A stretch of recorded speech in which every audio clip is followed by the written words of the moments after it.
Bonjour, welcome to Let's Get to Know You, where we're talking about LGBTQ stories and also share our experience. So today we're having Phillip. Hello Phillip, how are you? I'm very well, how are you? I'm actually very excited to talk to you today because I've got so many questions. I will try and answer. So can you tell us why I invited you today? I'm guessing because I'm Mr. Gay England and I use that platform to discuss issues around HIV, and I've been very vocal around this subject, and I had a documentary made and it was released in December and it's picked up a lot of traction, and I'm quite vocal on social media and trying to change the conversation around HIV.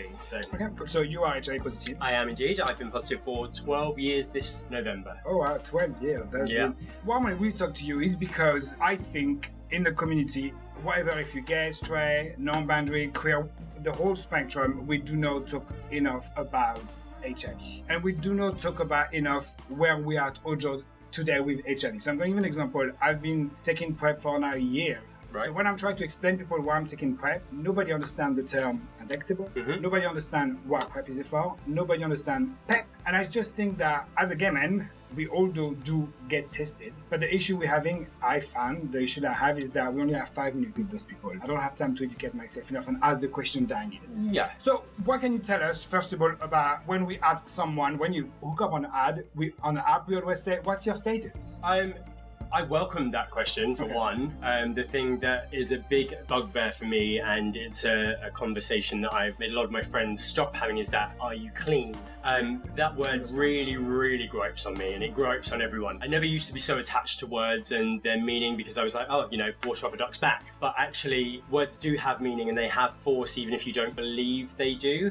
They intrinsically bleed into your system and give you your internalized stigma, feeds into your insecurities. So explain to us why that word bother you.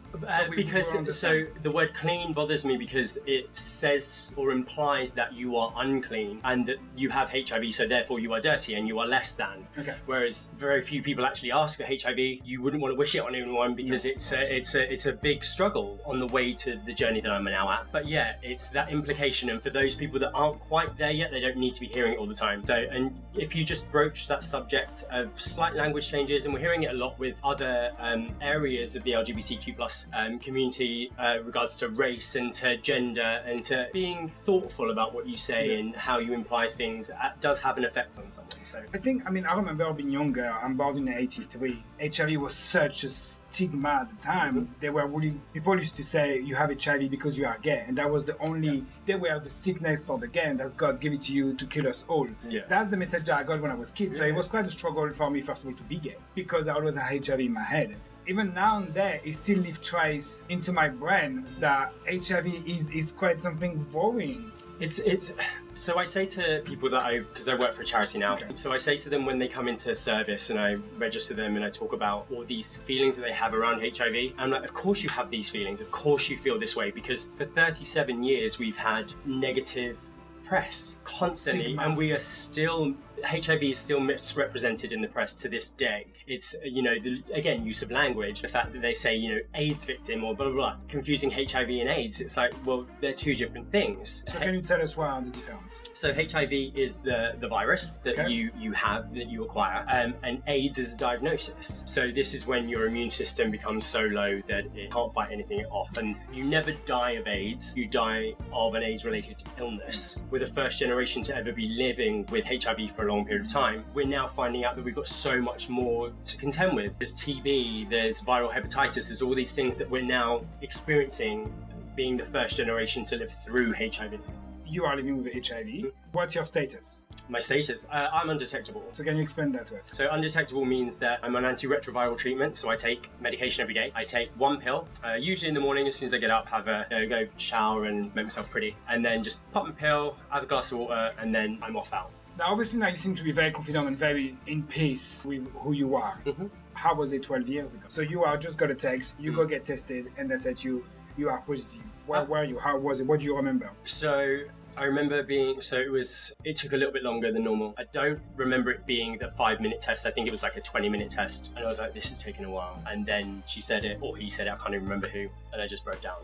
started crying. I thought that was it. My sister had a son, and I was like, I'm never going to see him born. I'm never going to live my life. I'm never going to make it to the West End. I'm never going to do these things. Because in my head, I had that image. The image. Wow, okay. But now, obviously, you had to come out as a gay man. Mm-hmm. How was that? Fine for me. I came out at 13. Oh, wow, that's very young. Yeah, so I came out to my friends first, and I came out to one as a joke. We tried to play a trick on her, and she took it really well. And I was like, well, I'm just going to tell everyone then.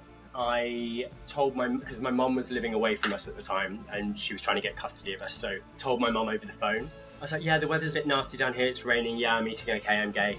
And then she carried on talking, and I was like, did you hear what I said? Hello, reaction. I want drama. Yeah. She was like, yeah, I heard, it's fine. And I started to tear up. And then the next thing she said is the thing that stopped me telling her about my HIV status. She said, it's fine as long as you're happy and you don't tell me about AIDS. Which is very conducive to the time, and our parents were in that era, so that's all they knew. And she hates it now because, like, when I finally came out to my mum about my status, she hated the fact that I dealt with it for so long on my own. So we talked about your coming out as a gay man. How was your coming out as an HIV positive? Did you have to come out? Yeah.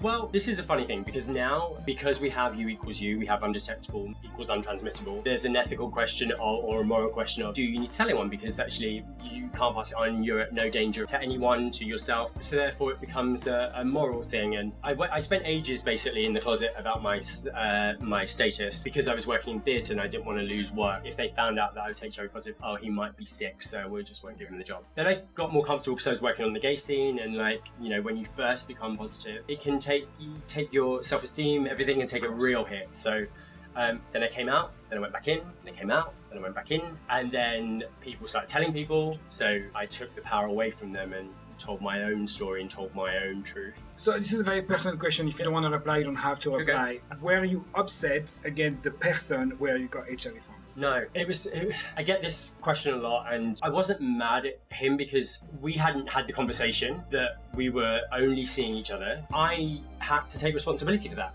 And also, I don't believe that he did it out of militia. I truly don't believe anyone kind of does. So what do you think of now those celebrities? Some of them has been forced to come out. Some of them did it because they wanted to. So we've got two recently. We've got Gareth, who is a rugby player, and we do have Jonathan. Do you think that's going to help the community? Yes, and not just the community, I mean the world in general to understand more about HIV and undetectable and all the process. I think it completely does. Like Jonathan was on Good Morning America talking about it and talking about U equals U. The reason I started talking about it last year with Mr. Gay England and entering Mr. Gay Europe is because we haven't spoken about it. No one talks about it. This is part of why I'm driving to do what I'm doing, like to normalise the conversation around HIV, to normalise the conversation around sex. Sex for so long has been a way of controlling people and to put shame and put stigma onto people because it was easy and fear. Whereas if you can own the kind of person you want to be and own your body and own your sexuality, we'd be in a lot better shape than we are. We wouldn't have such a rise in sexually transmitted infections. We wouldn't have so much body image problems if we owned our sex and owned the kind of sex that we wanted to have. So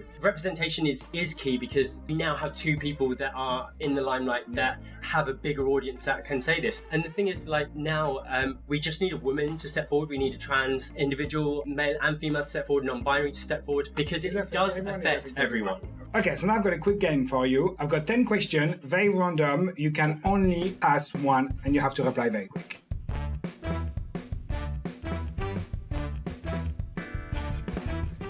Okay, question 1. What was your last takeaway? Last takeaway, Chinese. Okay, everybody had curry and Chinese today. A lot of Chinese and curry. Yeah. What are you watching on Netflix at the moment? Last night I was watching Drag Race. Yay! I was rewatching like season 5. I love it. What is the last text that you send? To you, saying I was downstairs. They all text me today. They just all texted me. What was your last holiday? Last technical holiday was Gran Canaria in December. Nice. Yeah, it was actually, I rested. Nice. What makes you sad? Adverts where a boy and his father have a good relationship, or TV, total daddy issues. What makes you happy? What makes me happy? Dancing makes me happy. Good. Like lots of things make me happy. Generally, I'm quite happy, but because it's just like, come on, we ain't got that long. Single, snug, or loved up? Oh, single. Oh, single. 5 years. Another one to grab. Which RuPaul Drag Race queen would you be? Alyssa or Bianca. I do love Alyssa. I forgot about Alyssa. Because I'm a bit mental at times, so I'm quite hyperactive. it. But she's really good. She's very fun. Have you watched a show on Netflix? Yeah, it was really good. I just love her. Tell me something about you that nobody knows. You don't. I'm quite an open book. Everybody said that, but we all have secrets. Any question that you would like me to ask you that I didn't? No.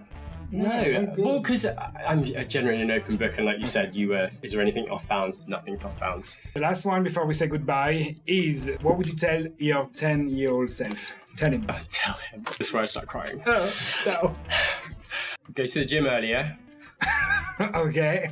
Don't care so much about your hair, and spend more time with your family and friends. Nice. Listen, it was lovely to meet you. And you. I hope everyone learned a lot from it. I did learn a lot from it, and maybe see you soon. Yes, thank you. Thank you. Thank you, babe. Hope you like what you see. If you liked it, please press the button. If you subscribe, and follow us. I'm sure it's on Grindr, Grindr, Squaff, wherever you like. You can follow us. See you soon. Bye.